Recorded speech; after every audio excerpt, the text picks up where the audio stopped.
저는 이제 다음 넥스트 테마가 음. 생각하고 있는 리파이라는 이제 리제너레이티브 파이낸스거든요. 네. 저희 신재생 에너지 하면 이제 리뉴어블 에너지라고 또 하잖아요. 뭐 태양광 에너지, 네. 아니면 뭐 또 뭐 있지? 풍력 에너지, 네, 뭐 이런 네. 거 있죠. 리제너러블이 이제 좀 재생산 가능한 약간 그런 거잖아요. 네. 네, 뜻이. 환경 문제를 해결하는데 이제 초점을 좀 맞춘 블록체인 프로젝트들을 총칭한다라고 이제 생각을 아, 하시면 되는데. 친환경적인 어떤 암호화폐 프로젝트가 있다. 그쵸. 그런 것이 등장하고 있는데, 그것이 좀 더 미래에는 이 암호화폐에 실제로 가치 있는 프로젝트로서 굉장히 주목을 받을 것이고 한번 공부해보면 좋을 것이다. 네. 가장 많은 이 리파이에서 집중적으로 다루고 있는 곳이 공통적으로는 탄소 배출권이에요. 자, 탄소 배출권을 잘 모르시는 분들도 있기 때문에. 그쵸. 탄소 배출권이라 하면은 네. 테슬라 잘 아시죠, 여러분? 네. 테슬라 전기차 회사죠. 네. 완성 전기차 상품을 파는 회사. 이제 이들의 주요 그 이익의 하나의 파트를 보면은 탄소 배출권 판매 매출 수익이 이제 굉장히 큰 이들의 이익의 또 한 포션으로 있거든요. 왜 이 탄소 배출권 매출을 이들이 발생시킬 수 있는가라고 보면은 기존의 차를 이 연료차, 네, 기름으로 가는 차. 예, 기름으로 가는 차를 만들었을 때 나오는 탄소량이 음. 있는데 그거 대비 전기차를 만들었을 때 이제 줄여지는 탄소량이 있을 거잖아요. 이만큼의 감축량이 존재한다. 기존의 이제 기름차 대비 하나의 전기차를 만들었을 때는 이 정도의 뭐 전체 아마 라이프타임을 보겠죠. 라이프타임의 탄소 배출권의 감량을 예측할 수 있고 그럼 그거를 이제 감축을 한 거니까 어떻게 보면 기존의 일반 자동차를 생산하는 차 대비 그걸 팔 수 있게끔 권리를 준 거예요. 이제 이 탄소 배출량을 줄인 그만큼 돈을 업체에게 받는 거예요. 그걸 팔 수 있는 권리를 주는 거예요. 기업이들, 팔 수 있는 권리. 정부에게는. 그게 탄소 배출권이다. 그게 탄소 배출권이고 이게 이제 왜 생겼냐? 결국 여긴 어디에서 시작됐냐 했을 때 파리 기후 협약 제가 알기로는 그래요. 이제 틀릴 수도 있는데 파리 기후 협약에서 그 유명한 전 세계에서 현재와 같은 추세로 계속 탄소를 배출하게 되면 2050년에 인류는 거의 뭐 멸망할 수 있는 수준의 그런 기후 온난화라든지 기후 변화에 시달리게 된다 해서 우리 인류의 생존을 위해서는 이만큼까지는 매년 탄소 배출량을 제한시켜야 한다의 제한값이 나온 거고요. 네. 이거를 이제 그 각 나라말로 이제 커터가 생긴 거죠. 그래서 너는 이만큼 줄여, 너는 이만큼 줄여. 네. 근데 이제 이거를 줄이는 이제 방향으로서는 네. 이제 결국 이런 테슬라 같이 기존에 일반 차를 만들었을 때는 못 줄였을 텐데 네. 전기차를 만들었을 때 이제 줄여지는 양이 생기니까 줄인 애들한테 제가 알기로는 이런 인센티브가 그리고 만약에 어떠한 특정 기업에 생산할 수 있는 혹은 만들어낼 수 있는 탄소량이 이제 정부에서 규제를 부과를 하는데 그걸 계속 이제 오버하고 있다. 그럼 그들은 배출권을 사야만 하는 오버한 만큼 사야 된다. 오버만 사야 한다. 그래서 이제 탄소 배출권이 거래될 수 있게 만들어지는 거죠. 그래서 결국 이 제도의 핵심은 정말 친환경적으로 탄소 배출권이 줄일 수 있는 방도의 기술들 혹은 제품들이 나올 수 있게끔 장려하고 기존의 탄소 배출을 계속하는 기업들한테는 페널티로 이걸 사야만 계속 그걸 유지할 수 있게 하는 페널티를 주는 환경을 살리기 위한 자본주의적인 방법입니다. 맞습니다. 탄소 배출권은 어느 정도 좀 이해가 되셨나요? 네, 다 이해됐고 뭔가 하나의 거대한 흐름이다. 모든 경제 기업들이 관심을 가지고 지켜보고 있을 것이고 저도 이제 뉴스를 통해서 간간히 봤던 내용이긴 해요. 이 탄소 배출권과 블록체인이 이제 굉장히 잘 매칭이 됩니다. 그게 왜 되냐면 기존 현재의 이 탄소 배출권 시장의 문제점이 너무 많아요. 이 탄소 배출권 시장의 이제 가장 큰 문제점은 대부분의 탄소 배출권들이 이제 거래되는 걸 봤을 때 이 거래의 이 시스템의 표준이 좀 없다랄까? 거래의 표준? 아름아름 하는 거예요, 그러면? 네. 딱 이게요. 그 OTC, 오버 더 카운터라고 해서 이게 팔리는 과정들을 봤을 때 브로커가 있고 이 브로커를 통해서 탄소 배출권 몇 개 사? 우리 여기 브라질에서 생산된 탄소 배출권인데 이거를 얼마에 팔게요. 이거 누가 이렇게 증명해 줬어요. 얼마 사실 거예요?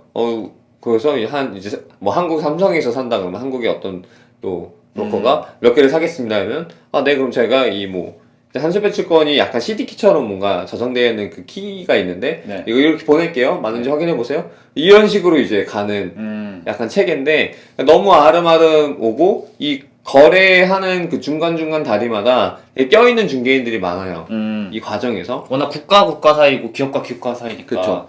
탄소 배출권이 그럼 제대로 된 탄소 배출권이냐를 봐야 되잖아요. 아, 그게 맞는가? 네, 맞는가? 이게 진짜 찐 사기일 탄소 수도 배출권, 있으니까. 사기일 수도 있으니까 사기가 굉장히 많이 일어나는 시장이거든요. 아, 그래요? 이 탄소 배출권을 인정받으려면 이제 MRV라 그래요. MRV가 뭐냐? 처음에 탄소가 얼마나 감축이 됐는지도 측정을 해야겠죠. 그죠. 이게 메저먼트, M. 그래서 탄소가 얼마나 감소됐는지 측정을 하는 거. 그리고 R, 리포팅. 이제 이거를 보고를 하는 거죠. 야, 얼마나 줄어들었어.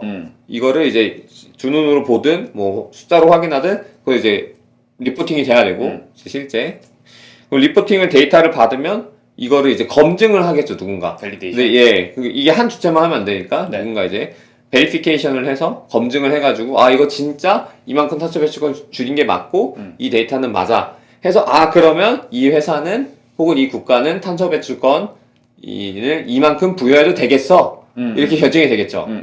그래서 이 MRV 체계가 제가 알기로는 각 국가마다 혹은 이제 여러 대륙마다 다르다고 알고 있어요. 이게 딱 그러겠죠. 통일된. 네, 애매하죠. 그런 통일된 게 없고, 우리는 산림 이만큼 줄였고, 우리는 뭐 드론으로 이걸 관찰해. 그래서 드론이 이만큼 산림 줄인 걸 확인을 했고, 우리는 그때 약간 이러한 알고리즘을 써. 그래, 그래서 애매하다. 우리 이만큼 줄여서, 이거가 각각의 약간 산림청마다 또 막 다른 거야. 아마. 그럴 수밖에 없죠. 그래서, 이거를 어떻게 통일해야 되나. 일단 이 MRV 체계의 문제점 때문에 각각의 탄소 배출권이, 이게 인정받을 수 있나? 어렵긴 할 것 같아요. 그거에 대한 기준을 잡는 게 쉽지 않을 것 같아요. 어렵죠. 왜냐면은 뭐 환경을 오염시킨다, 탄소를 배출시킨다는 게 말로는 쉽지. 뭐 나무가 있을 수도 있고, 뭐 바다 오염이 있을 수 있고, 쓰레기 배출량이 있을 수 그쵸. 있고, 배기 오염이 있을 수 있고, 이런 그쵸. 거 있는데 이런 거 하나하나 다 체크해가지고 측정을 해야 되는 건데, 이거는 엄청 복잡할 것 같아요. 맞습니다. 단순히 생각해도 네. 어려워 이거는. 그러다 보니까 이제 투명성이 결여하고,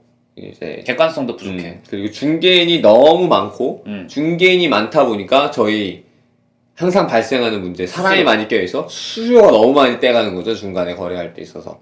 또 기존의 탄소 배출권 시장의 문제점을 두 번째 설명을 좀 드리면 서로 다른 종류의 만들어진 탄소 배출권들의 이제 가격을 매기기가 되게 어려워집니다. 또 각각의 그런 뭐랄까 거래 유동성, 왜냐면 이제 수요자나 공급자가 이제 각 자산마다 좀 다르기 때문에 어떤 자산은 굉장히 또 부족한 상황이 발생할 수 있어서 거래가 되게 일어나기 힘든 경우가 생기는데, 네. 이제 예를 들어서 어떤 곳은 태양열로 에너지 사용량을 기름 사용량을 줄임으로써 탄소 배출권을 많이 확보하는 경로가 있고, 어떤 것들은 이제 뭐 나무를 심으로써 이제 탄소 배출권을 얻게 되는 경우가 있다라고 이제 예를 들어 볼게요. 네. 근데 이 각각의 그런 클래스마다 약간 탄소 배출권의 또 급도 매기고 종류도 매기게 되거든요. 그래요? 네네네. 다 똑같은 게 아니구나. 다 똑같은 게 아닙니다. 뭐가 더 급이 더 높다, 뭐가 더 어렵다, 또 뭐 이런 낮다 거네. 이런 게 있는데, 탄소 배출권의 그런 생산 과정 혹은 이제 얘의 이제 출처에 따라서 다른 클래스를 매깁니다. 네. 그래서 이거가 워낙 다 이렇게 다르다 보니까 네.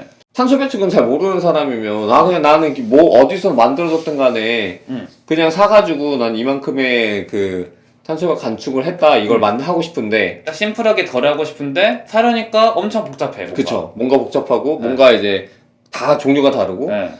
그래서 이제 어떻게 보면 거래 유동성이 부족한 상황이 정보도 좀 부족할 것 같고. 네, 정보도 부족하고 이 중개인이 또 많이 껴있고. 세 번째로는 이 탄소 배출권도 개발업자들이 있어요. 이 탄소 배출권을 저감시키기 위한 프로젝트들을 다양하게 이제 개발을 할 수 있잖아요. 개발이 이제 건축 개발 같은 거라 보시면 돼요. 그래요? 그래서 뭔가 뭐 태양광 발전소를 만든다든지 이런 개발. 그런 느낌이에요. 네, 뭐 이런 프로젝트 업체들이 있을 거잖아요. 네네. 근데 이들에게 이들도 약간 투자금을 좀 모아서 사실 해야 되는데 막 자기 개인만으로 돈으로 할 수 있는 기업들은 또 없을 테니까. 네. 근데 이거를 좀 펀드레이징을 하는 마켓이라 해야 되나? 이게 굉장히 좀 잘 안 발전해 있습니다. 그래서 이들이 투자를 받아서 약간 지속 가능한 그런 사업들을 벌이고 싶은데 얘네들이 투자를 받는 그런 장소 기회들이 많이 좀 부족하다. 이제 마지막 문제점으로는 그 기록을 뭐 손으로 해가지고 그걸 이제 좀 리포팅에 올려놓는 서류로만.